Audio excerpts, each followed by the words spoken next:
Hi, 1210 students. This is Dr. Carl, and there's music in the background, so don't mind that. And it's a little bit dark in here. I'm in my living room, and turns out I was supposed to do a video for you about the Mini-Memoir on Friday, and here it is Sunday, and now I'm doing it. This is the second time I've tried. The first one didn't go, so let's see what happens. At any rate, so your final big paper is going to be a mini-memoir. What's a memoir?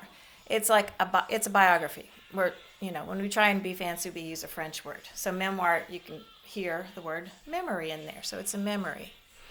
So you're going to be writing entirely about yourself. You can use the first person this time. You're welcome. You guys have been straining against that all semester, some of you.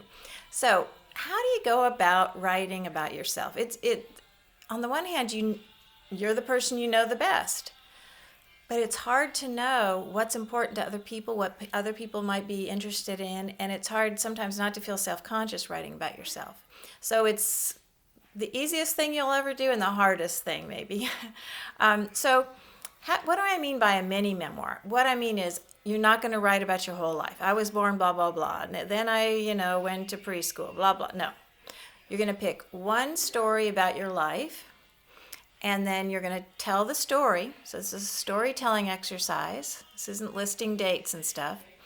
And then once you've done that, you're going to, I think about physically rising above it and looking down on the story. Going to rise above your own self and try and think about, okay, writing is about communicating to other people. So what does this experience tell other people about life in general? It doesn't have to be a big lesson, but what is the thing that people might be able to relate to about this story? And the thing is, students usually say, well, how do I know what a significant event is?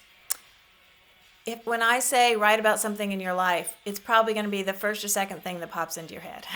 So think about it like that. So I could talk all day, and I could, about how to do it, do this, do that, but the best way to figure out how to do it is to start by looking at how other people did it. And you can see some good ways of doing it, maybe some ways like, oh, that's not really my style, but oh, I really like her style, or I like the way that she, really put in lots of details, or how funny she was, or how straightforward she was. And so try and pick up some techniques and some tips and maybe some ideas. So I have put on Blackboard one student paper written, looks just like a student paper, a good example of this assignment. And then I also have a publication, or just it was an insert that was put in the Campus Echo, and we've done several of these over the years, and it's won awards and everything. And these are all stories written by students in their mini memoirs, and it's called In the First Person. I've put that there, that link. And there are several stories. And they also come with pictures of the writer, and we sort of tried to do a documentary so it would illustrate, that music's really loud, what the story's about. So it should give you some ideas, and I think you'll find those stories so well written and interesting. Okay, I think you'll be really inspired. So go in there and read some of those stories, and just so you know, I've got statistics, that is a hard word to say, statistics tracking on these documents, so I can tell not just how many people looked at it, but who looked at it and when. So it sounds a little creepy, but I just want to make sure that it gives you incentive to really read these. I think once you start reading in the first person, you'll want to read a lot of them. Okay? So take notes to yourself about what you liked and what really worked and what you think you could do. Everyone's voice is different, so not everything will work for everybody. And then I think what I do if we were in class, what I would do is have a 5 or 10 minute free write. And we've done these in class for other assignments. So you just set the timer for 5 minutes or 10 minutes, and you just start, try and get it should be a directed free write. So try and get sort of an idea of an incident into your head, or it could be an incident, something that happened to you, or it could be something about you that you find significant, okay? Or that's important to you. Good writing makes it important to other people, all right? So Just write down everything that comes to your mind without judging yourself or telling yourself, oh, this is dumb, or how do I write this? Just let go. And that means also let go with writing down, this is dumb. I don't think I can do this. I don't want to write about this. Get all that stuff out too. So with other words, I think I always say, don't think, write.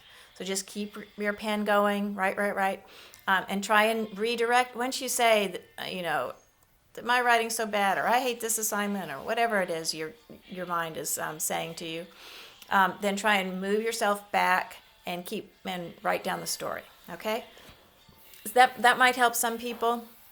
It really helps me if I'm stuck. So try that.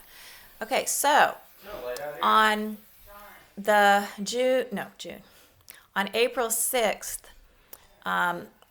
you can look at the assignment, but what I want you to do is send me just a little story, the story that you come up with that you want to talk about, and then how you think it might appeal to your reader or be interesting or relevant to your readers, and just assume they're people like you, I guess. But, could be anybody. And let's see what else. I think I also was supposed to, in the Friday video, I was supposed to post an expression exercise for you, which I have not done yet. I've been grading so much. I don't know about you guys, but it's so much harder to do this class online. Maybe you find it easier, I don't know. But at least you don't have to get dressed and go to school, so there's that. So I look forward to looking at your videos from your last project, and I look forward also to reading your assignments and giving you some feedback on it. So let's get started with this project and see what happens. All right. Email me if you have any questions, especially if you're having problems with not having a laptop that you have easy access to or constant access to, or if you have trouble with Wi-Fi, just let me know, because NCCU has resources for helping people out. I think I've emailed you about that before, but please don't feel like, oh, well, maybe some other people might be more in need than me. Don't worry about it. If you feel like you could really use a loaner laptop and not have your sister borrowing it all the time, whatever, just, email them and ask for one. Okay? All right. I'll talk to you again. Bye.